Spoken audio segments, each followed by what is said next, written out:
గుత్తి అరవింద్ మానకొండ నియోజకవర్గం వాసుని. తెలంగాణ రాష్ట్రం వచ్చిన తర్వాత కాంగ్రెస్ ప్రభుత్వం పరిపాలన ప్రస్తుతానికైతే చాలా బాగా నడుస్తుంది. ఎందుకంటే ఏదైతే ఎన్నికల సమయంలో మన కాంగ్రెస్ ప్రభుత్వం అధికారంలోకి వస్తే హామీలు ఇస్తారో దాదాపు ఒక్కొక్కటిగా నెరవేరుస్తూ ఉంది. ఏదైతే మహిళలకు ఉచిత బస్ ప్రయాణం కానీ, ఆరోగ్యశ్రీ 10 లక్షల వరకు పెంచడం కానీ, మొన్నటి వరకు చూస్తే చాలా వరకు రైతులకు రుణమాఫీ దాదాపు 100% జరిగినట్లుంది. తర్వాత అదేవిధంగా ఇంటిగ్రేటెడ్ స్కూల్స్ ప్రారంభించడం జరిగింది. తర్వాత అనేక మంది విద్యార్థులకు కానీ, యువతకు కానీ ఉపాధి హామీ కల్పిస్తూ అనేక నోటిఫికేషన్స్తో పాటు ఏదైతే గత ప్రభుత్వం ఇచ్చిన నోటిఫికేషన్స్ కూడా వాటిని ఫిల్అప్ చేసి వెంటనే ఆర్డర్ కాపీస్ కూడా ఇవ్వడం జరిగింది. మరి మొన్న రైతులకు బోనస్ కూడా ఇవ్వడం జరిగింది. మరి అలాగే ఇంటిగ్రేటెడ్ స్కూల్స్ కూడా ప్రారంభించి త్వరలో పూర్తి చేస్తామని జరుగుతుంది. సో అతి త్వరలో ఇందిరమ్మ ఇల్లులు కూడా ఇస్తామని ప్రభుత్వం ప్రకటిస్తుంది. కాబట్టి ప్రస్తుతానికి అయితే ఒక అద్భుతమైన పరిపాలన ఉందని చెప్పొచ్చు.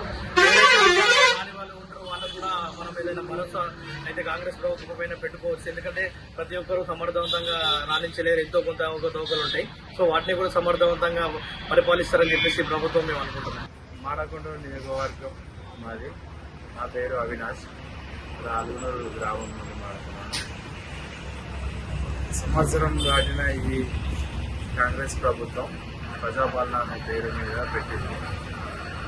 దీనికి సంబంధించింది మెయిన్ ముఖ్యంగా ఏంటిదంటే 6 గ్యారంటీల స్కీమ్లో అమలు చేశారు. కానీ అమలు చేసినవి కరెక్ట్ పర్సెంట్కి అమలు కాలేకుండా ఇప్పుడు రైతాంగానికి అయింది.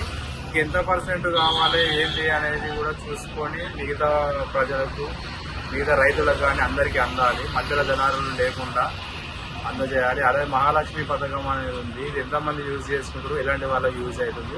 మెయిన్ గ్రామీణ ప్రాంతాల నుండి వచ్చే వారికి యూజ్ అవ్వట్లేదు. రెగ్యులర్గా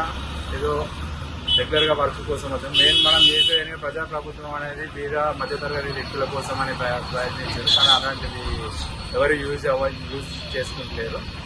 మరియు ఇంకా ముఖ్యంగా మహాలక్ష్మి పథకం అని, దీంతో పాటుగా గృహజ్యోతి అనే పథకం కూడా పెట్టారు. గృహజ్యోతి పథకం ద్వారా కూడా లబ్ధిదారులు ఉన్నారు. కానీ లబ్ధిదారులను కూడా మనం ఇంకా గుర్తించి వాటిని ఇంకా ప్రోత్సహించాలి. దీంతో పాటుగా ఇంకా పింఛన్ రూపంలో అయినా కానీ పింఛన్ కూడా ఇంతవరకు దాని యొక్క ప్రాసెసింగ్ స్టార్ట్ కాలేదు. ఆ ప్రాసెసింగ్ కూడా చూసుకోవాలి.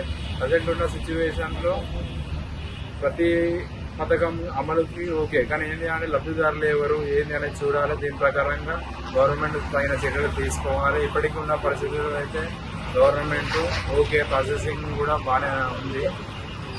ఇంకా ముందుకు పోవాలని చూస్తున్నాం.